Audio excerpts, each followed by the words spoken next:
das coisas que se esperam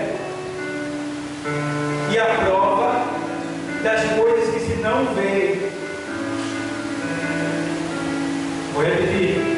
Ora, a fé é o firme fundamento das coisas que se esperam e a prova das coisas que se não veem. Engraçado que o final do texto parece paradoxal, ou seja, parece que não está deixando bem clara a situação, porque a prova das coisas que se não veem, mas ao mesmo tempo nos traz uma confirmação de que aquilo que a gente não está vendo, desde que a gente creia, pode acontecer, pode aparecer, pode surgir. Deus pode fazer. Então, quando ele diz a fé é o firme fundamento, isso é muito importante para nós que somos cristãos, porque fé todo mundo tem. Agora, no que? Em quem?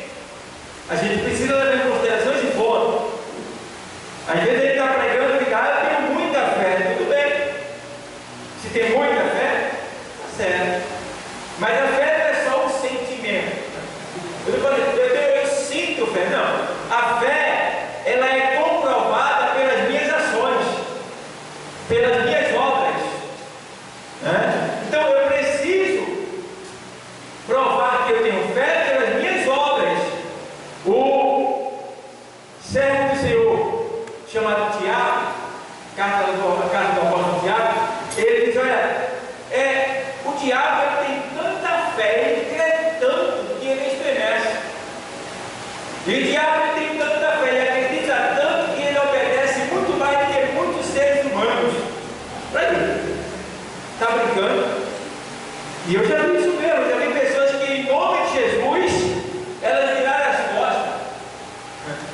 Mas fala em nome de Jesus para o diabo para tu ver. Ele se rende na hora, ele se culpa, ele até grita. E quando diz assim, em nome de Jesus, sai, ele desaparece. Então, a fé ela é o firme fundamento. Veja, firme fundamento. O que é fundamento? Fundamento, toda vez que se vai construir um edifício, traz-se um bate-estaca, que é um martelo gigante, para bater aquelas estacas de ferro aonde vai ser construído, edificado aquele edifício. Então isso daí é o fundamento. Essas estruturas que estão descendo para firmar-se nas profundezas da terra, isso aí é o fundamento. Aí eu pergunto para você, qual é o nosso fundamento? O nosso fundamento é Cristo. É Ele que está em nós e nós que estamos firmados nele. Por quê? Porque nós somos um edifício. Nós somos um edifício. E a gente vê que firme fundamento. Então, quando essas estacas são batidas no chão, o prédio, o edifício vai ser fundado em cima dessas estacas. Por quê? Para que quando houver um tremor de terra, para que quando houver algum impacto, alguma adversidade em volta daquele prédio, ele não venha simplesmente cair do nada, com um pequeno sopro. Então, esse fundamento que é a fé que nós temos, deve ser assim, firmada ao ponto de nada nos mover do nosso lugar. Porque tem gente que diz que tem fé, mas qualquer coisa tira essa pessoa do lugar. Qualquer coisa sopra essa pessoa para longe. Qualquer coisa essa pessoa some da visão. Então isso não é uma firme fé, porque a fé é o firme fundamento. Então se eu tenho fé, eu tenho que me firmar em quem? Em Cristo. Se firmar em Cristo quer dizer estar na palavra de Deus, viver a palavra de Deus, colocar em exercício a palavra de Deus. Aí eu estou provando que tenho fé.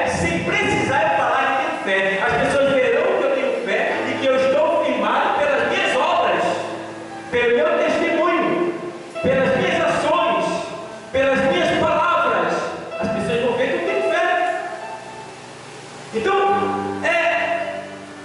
como por exemplo, eu sou salvo. Salvo do quê? Aí o ímpio vai e diz assim: tu és salvo, estás aqui comendo feijão e farinha comigo. Que salvação é essa?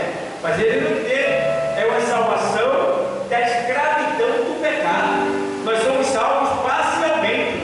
Nós ainda não estamos no céu. Podemos perder a salvação a qualquer momento se a gente vacilar. Então a gente precisa o quê? Demonstrar que somos salvos com o quê? Com as nossas obras, com as nossas ações. Porque quem é salvo se parece com Cristo. Quem é salvo anda como Cristo andou aqui na terra. Quem é salvo e quem tem fé em Cristo, quem está firmado em Cristo e é salvo, ama, perdoa, abraça, sorri, se entrega, busca, tem a fé dos que são de Cristo.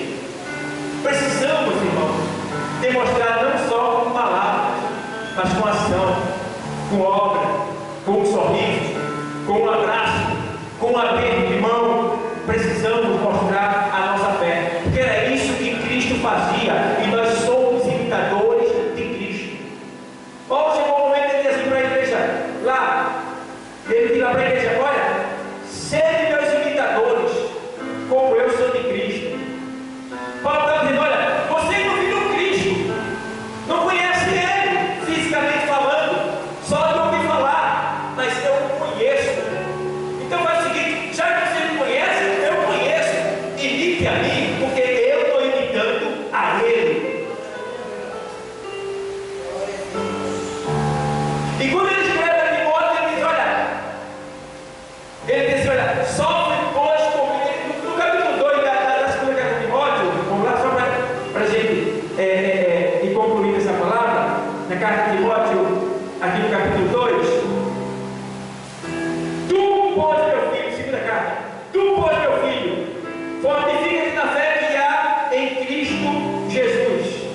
E o que é de mim, entre muitas testemunhas, que de mim, entre muitas testemunhas, ouviste. Ou seja, Paulo estava tendo o orgulho, a alegria e o prazer de mandar Timóteo falar para as pessoas que estavam em sua volta o que ele ouvia falar do comportamento, do testemunho, da vida de Paulo. Aí Paulo chega a dizer: olha, sede meus imitadores. E aqui ele diz: sofre, pois, comigo essa aflição como bom soldado. E diz: olha, tu, pois, meu filho, fortifica-te na graça que é em Cristo Jesus. E o que é de mim, entre muitas testemunhas, ouviste, confiam a homens fiéis, que sejam idôneos. Então ele quer ser capaz, para também ensinar a outros. Veja bem? Irmão, com o nosso testemunho cristão é tão importante. O nosso testemunho de cristão, ele traz pessoas para a igreja. O nosso testemunho de cristão, ele cura. O nosso testemunho cristão, a Bíblia diz que Paulo estava numa ilha chamada Malta, e um homem era doente. E Paulo não pôde ir porque ele estava sendo muito chamado, procurado, estava com muitas coisas para fazer. E ele queria falar com ele: olha, está aqui. Ele mandou um isso para o homem.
negócio de rosa ungida, tá?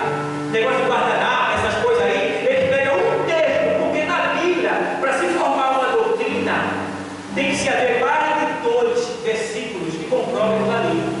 Não existe na Bíblia versículos que comprovam a doutrina ou o mandamento de Cristo, mandando rosa, mandando lenço, mandando isso ou aquilo. Vocês podem ver que existe uma seita aí que usa o véu, a igreja do véu. Mas só tem um versículo que fala de véu na Bíblia. Então não se pode firmar uma doutrina, ou uma igreja, ou uma fé em cima de um versículo da Bíblia. Não pode, está errado. Tá? Até porque aquilo não tem nada a ver. Quando as mulheres usavam véu, quem usava véu no tempo de Paulo em Coríntios eram as prostitutas convertidas. Elas eram sacerdotisas de Ana, né? E quando elas se converteram depois de ouvir o Evangelho, elas eram carregas. E como elas eram sacerdotisas sexual, quando elas saíam na rua, os homens as pegavam pelo braço e levavam, porque era permitido levar a mulher. Quando ele gostava dela, levava ela e ela ia, porque ela era sacerdotisa, ela era para isso mesmo. E quando ela se convertia, isso acontecia. Chegou o conhecimento de Paulo que ela estava sendo, de certa forma, constrangida. Por embora tenha sido convertida, ela estava ainda sendo reconhecida como prostituta. E aí Paulo diz: olha, já que vocês ainda estão nessa situação, usam o véu, porque o véu simboliza o cabelo da mulher. Aí ele foi isso daí, para que ela não fosse pega na rua e levada, porque Coríntios, a palavra Coríntios quer dizer corrupto. A palavra Coríntios quer dizer corrupto, compreende? A gente sabe muitas vezes. E lá em Coríntios era assim: o cara vinha com a mulher dele do lado e o outro vinha com a dele. Aí o outro era falando assim: eu quero a tua mulher. Pegava dele assim e levava. Pegava e levava dele. E a dele ficava com o outro lá. Era assim Coríntios. Cidade terrível, Coríntios. Corrupção, sexualidade tremenda de nosso Senhor de horror. E a igreja de Deus estava ali. E assim a igreja de hoje, nós estamos nesse sistema ainda. O mundo está assim fora, nós vamos comendo, bebendo, casando, dando em casamento, a sodomia, né? Estão querendo agora sodomizar as crianças, já querem entrar em grupos LGBT infantil.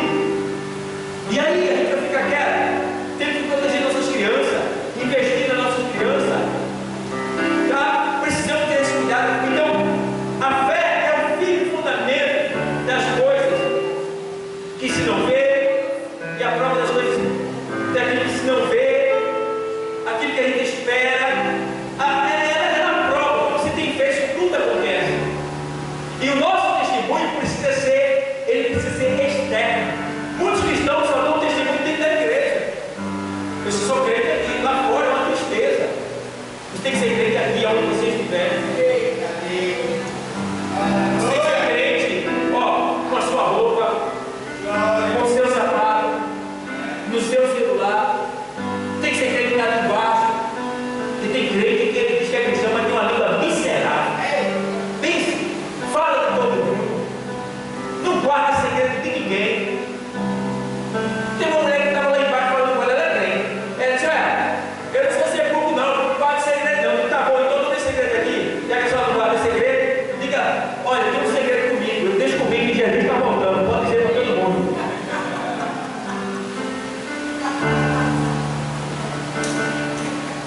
Rapaz, se alguém confiou um segredo a você, guarde. Diga para Deus. Diga para Deus. Para que espalhar? Ai, por quem vier o escândalo. Ai, por quem vier o escândalo. Tem que ter cuidado. Então, Paulo escreve olha, em 4,16 diz assim: olha, tem cuidado de ti mesmo e da doutrina. Tem cuidado de ti mesmo. Você tem cuidado de você? Como você está? Como está a tua saúde? Como está o teu comportamento dentro de casa? Teu marido, teu filho, tua filha, tem vontade de ir nessa igreja? Ou não?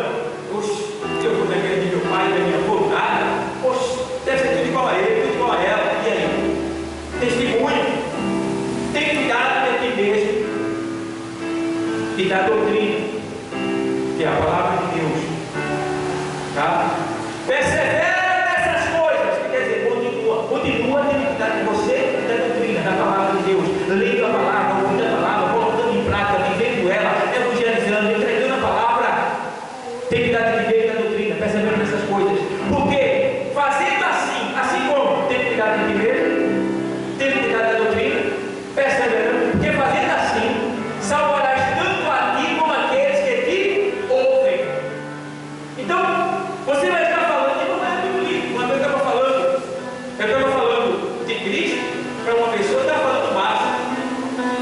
dedo no olho. Eu estava mantendo a classe, né? Mas eu estava falando de algo tão espiritual, estava tão bom o negócio, que eu estava vendo que um monte de gente estava ainda assim, ó.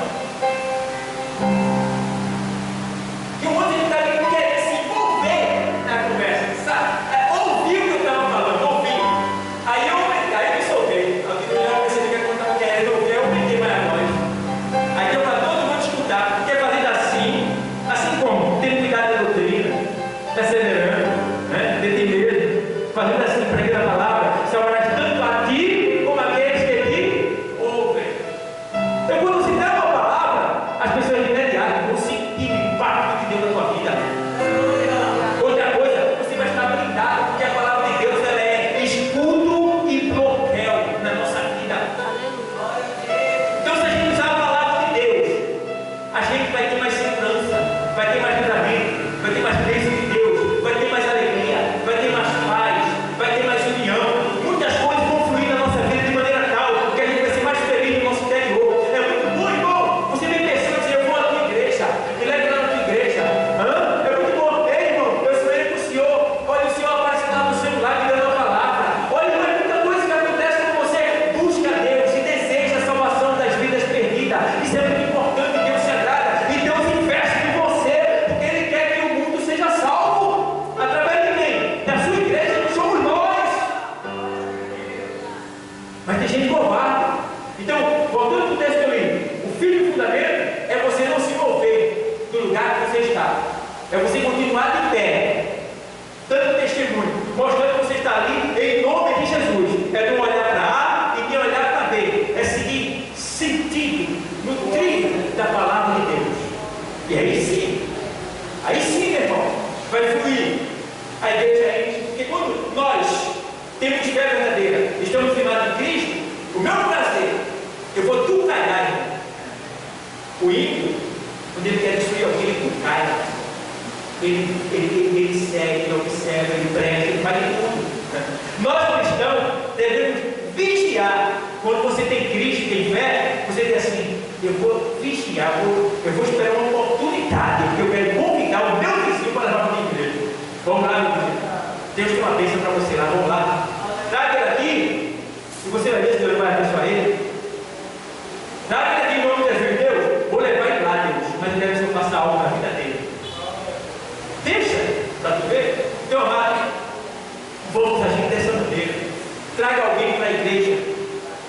Lá em frente com a graça, pessoal, se vocês não trouxeram uma pessoa para cultuar aqui, a gente está quase perdendo tempo, porque a igreja é para ser cheia. Mas o povo não traz. Mas quando o povo leva, é dedinho para se converter, irmão. E quando ele leva alguém para lá, é dedinho para a pessoa voltar, fica voltando. Quando vem, a pessoa se converte. Então é isso que Deus quer fazer. Você traz a pessoa e entrega ela para Jesus ali. Você tem muito com ela. Deixa que a palavra ela vai fazer o efeito, ela vai trabalhar. Essa pessoa vai ser salva. Faça a sua parte.